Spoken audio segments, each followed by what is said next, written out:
नमो अरहंताणं, नमो आयर्याणं। आज हम बात करेंगे जागते रहो। आचारानुवृत्ति में एक गाथा आती है, जागरः नराणिच्चं जागरमाणस्य वर्धते बुद्धि जो सुवै णसो धन्नो जो जग्गई सो सया धन्नो। इस गाथा में बताया गया है, मनुष्यों सदा जागो। जो जागता है उसकी बुद्धि बढ़ती है, जो सोता है वह धन्य नहीं है, जो जागता है वह सदा धन्य होता है। आज हम जागरण की बात कर रहे हैं। जागा हुआ किसे कहा जाए? एक इंसान ड्रिंक करता है, स्मोकिंग करता है, जागा हुआ तो है, लेकिन वो जागा हुआ नहीं है। एक जागृत इंसान कभी भी ड्रिंक नहीं कर सकता, एक जागृत इंसान कभी भी स्मोक नहीं कर सकता। एक जागा हुआ इंसान गलत दवाइयाँ नहीं बनाएगा। एक जागा हुआ इंसान कभी खाने की चीज़ों में मिलावट नहीं करेगा और कभी भी देश पर, समाज पर, राष्ट्र पर आपातकालीन स्थिति आती है, महामारियाँ आती हैं तो धोखाधड़ी नहीं करेगा। ये जागे हुए इंसान की पहचान है। हम किसको कहें जागा हुआ, ये समझना बहुत ही जरूरी है। जागना दो तरह का होता है। एक जागना वो जो हम रात को सोते हैं और सुबह अपना बिस्तर छोड़ते हैं, जाग जाते हैं, दोनों हमारी आंखें खुल जाती हैं। एक जागरण ये है। दूसरा जागरण वो है कि इंसान चाहे दोनों आंखें खुली रखे, चाहे दोनों आंखें बंद रखे, चाहे नींद में रहे, बाहर से चाहे नींद में रहे और चाहे वो जागृत रहे, लेकिन उसका अंतःकरण हमेशा जागृत रहता है। जिसको हम तीसरी आंख कहते हैं, वह जागरण एक अलग प्रकार का होता है। चाहे आंखें बंद करके बैठे हों, चाहे रात्रि को सोए हों, लेकिन इंसान जागता है। गीता में कहा गया, या निशा सर्वभूतानां तस्याम जागर्ति संयमी यस्याम जागृति भूतानि सा निशा पश्यतो मुनेः। जो सबके लिए नींद है, जो सबके लिए रात्रि है, उसमें मनस्वी लोग जागृत रहते हैं और उस रात्रि में भी वह जागरण में रहता है। अलग बात है ये जागने की। ये दो आंखें जब जागती है, इसका भी अपना महत्व होता है। इंसान को पता ही नहीं चलता कि कैसे नींद में जाते हैं और कैसे जागृत होते हैं। किसी को शायद, मुझे नहीं पता, कि कोई अपनी नींद कब टूटती है उसके साक्षी बनते हैं। रात को सोए तो भी हम साक्षी नहीं बन रहे हैं कि हमें नींद कैसे आती है, हमारे ब्रेन में कौन सा स्विच ऑफ होता है जिससे इंसान नींद में जाता है, और कौन सा स्विच ऑन होता है प्रातःकाल जिससे जागरण होता है। जो व्यक्ति जागता है, वास्तव में जागता है, वह व्यक्ति अपने नींद और अपने जागने के स्विच को ऑन ऑफ होते हुए देख सकता है, अनुभव कर सकता है, उसका साक्षी बन सकता है। हम जागरण की जो बात कर रहे हैं, जागरः नराणिच्चं, नित्य जागृत रहो। वहाँ कोई रात्रि में न सोने वाली बात है, ऐसी बात नहीं है कि रात्रि को सो मत, दिन में भी सो मत, बस जागते रहो, दोनों आंखें खुली रहे, ऐसी बात नहीं है। दो आंखें खुली रहती है तो इंसान बाहर की दुनिया को देख सकता है, यहाँ तक कि वह अपने आप को भी नहीं देख सकता। हम अपनी दो आंखें खुली रहती है और अपने आप को भी देखना होता है तो हम आईने के सामने जाकर के खड़े रहते हैं, हम अपने आप को आईने में देखते हैं। इंसान इन दो आंखों से खुद को भी नहीं देख सकता, केवल दूसरे को देख सकता है। लेकिन जब ये कहा जाता है कि हमेशा जागृत रहो, तो वहां दूसरों को देखने की बात नहीं है। जितना हम दूसरों को देखेंगे, उतने ही विकल्प, उतने ही विचार, उतनी ही वासनाएं हमारे भीतर में उद्वेलित होंगी। जितना हम अपने को देखेंगे, उतना ही हमारा अंदर का दरिया शांत होता चला जाएगा। जो भी विचारों की उथल पुथल है, जो भी मन की चंचलता है, जो भी भीतर में विकार बैठे हैं, वो सब शांत होते चले जाते हैं, क्योंकि इंसान साक्षी भाव में आ रहा है। जो व्यक्ति साक्षी भाव में आता है वह अपनी अशांति से शांति की यात्रा को अच्छी तरह से देख सकता है और उसका अनुभव कर सकता है। जागने की 3 प्रक्रियाएं हैं। पहली प्रक्रिया है अशुभ से शुभ की ओर जाना। ये पहली प्रक्रिया है। जब इंसान जागता है तो अशुभता खत्म होती है, अशुभता का समापन होता है और भीतर में शुभता का संचार होता है, शुभ कार्यों में लगता है। मैं सिंपल भाषा में बताऊं तो जब व्यक्ति जागता है, जिसका विवेक जागता है, जिसकी तीसरी आंख जागती है, क्योंकि तीसरी आंख विवेक की आंख है, वो जब विवेक जागता है तो इंसान शुभ और अशुभ में, हेय और गेय में, क्या गलत है क्या अच्छा है, क्या मुझे आचरण अपनाना चाहिए, कौन सा आचरण नहीं करना चाहिए, इस पर विचार करता है। और जो आचरण ठीक नहीं है, जो बातें ठीक नहीं हैं, उन बातों को छोड़ता चला जाता है और जो अच्छा आचरण है, अच्छे वैल्यूज़ हैं, अच्छे संस्कार हैं, उन सब को आचरण में ढालने की कोशिश करता है। अशुभ छूटता है और शुभता की तरफ प्रस्थान होता है। जागरण जब आगे बढ़ता है तो दूसरी प्रक्रिया शुरू होती है। उस प्रक्रिया में शुभता का समापन होता है और शुद्धता का विकास होता है, शुद्धता उद्घाटित होती है। और तीसरी प्रक्रिया में केवल शुद्धता रह जाती है, न तो शुभ रहता है और न अशुभ रहता है। ये जागरण की 3 प्रक्रियाएं हैं। इंसान जब जागता है तो अशुभ छूटता है, और जब अशुभ छूटता है तो वो जागरण और प्रखर बनता है। उस प्रखरता में वह और ज़्यादा जागृत होता है और उसमें शुभता भी छूटती जाती है और शुद्धता की तरफ प्रस्थान हो जाता है।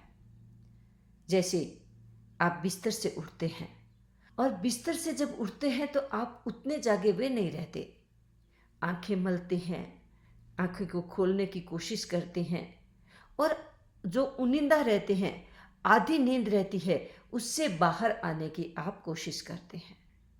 सूर्य जैसे जैसे ऊपर चढ़ता है वैसे वैसे हमारा जागरण और अधिक सघन हो जाता है, तो हम किसी और अच्छे काम में लगते हैं। ये जागरण की प्रक्रिया है। जागरण का जैसे जैसे प्रकर्ष होता है वैसे वैसे इंसान आगे बढ़ता है।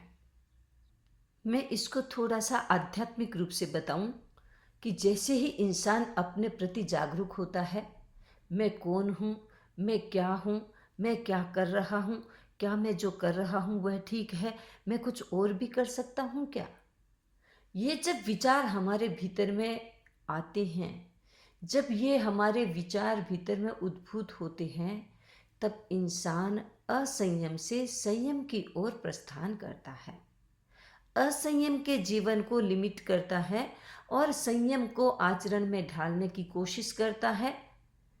इससे अशुभता छूटती है और शुभता का विकास शुरू होता है। अब जैसे जैसे वो संयम का महत्व और ज़्यादा समझता है, तो वह अपने आप को, अपनी संयम यात्रा को अप्रमाद की तरफ ले जाता है और भीतर में अप्रमत्तता घटित होती है। जब भीतर में अप्रमाद आता है तो शुभता का विकास होता है। धीरे धीरे वह अप्रमाद और आगे बढ़ता है और वहाँ सूक्ष्म राग द्वेष भी अपने आप में समाप्त होते चले जाते हैं, साइलेंट होते चले जाते हैं और धीरे धीरे वो न्यूट्रल हो जाते हैं, जीरो हो जाते हैं।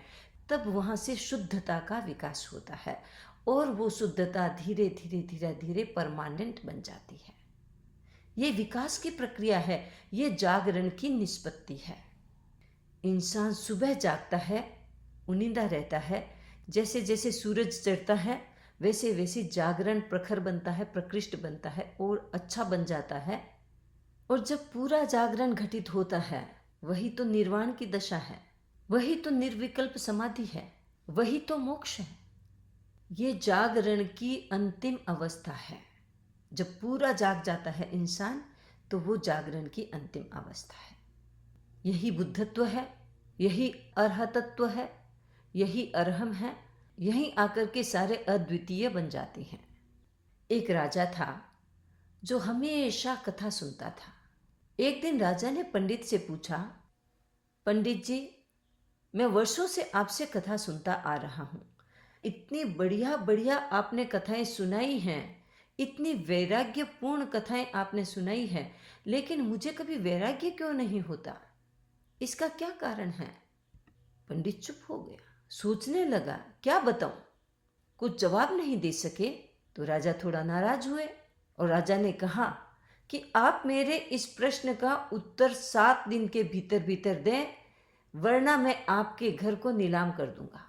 जो मैंने बख्शीश में आपको घर दिया है उस घर को नीलाम कर दूंगा। पंडित बेचारा घबराया, क्या करे, राजा को क्या जवाब दे कि उनको वैराग्य क्यों नहीं हुआ है।